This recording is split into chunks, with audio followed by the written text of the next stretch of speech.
আজকের এই পশ্চিম বাংলার মাটি রবীন্দ্রনাথ ঠাকুরের মাটি, ঈশ্বরচন্দ্র বিদ্যাসাগরের মাটি, ফুরফুরা পীর আবু বকর সিদ্দিকের মাটি, বসিরহাটের আল্লামা রুহুল আমিন হুজুরের মাটি। এই মাটিটাকে আমরা কিনারা মজবুত করে দিয়ে গেছেন, আমাদের দায়িত্ব আছে এই মাটিটাকে সেইভাবে মজবুত করে রাখা।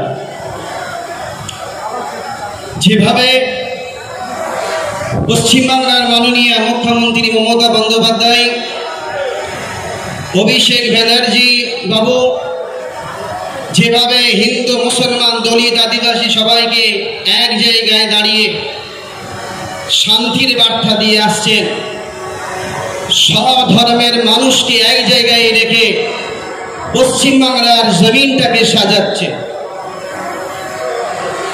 আজকের ফুরফুরা শরীফ থেকে শুরু করে পশ্চিমবাংলার অলিতে গলিতে যেখানে যাবেন সুন্দর করে তিনি সাজিয়ে তুলেছেন।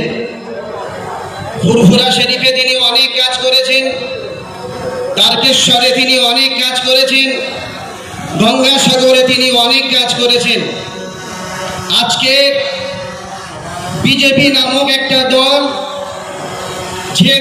যে দল তাম ভারতবর্ষের জমিনে শুধু অশান্তি অশান্তি অশান্তি লাগিয়ে রেখেছে,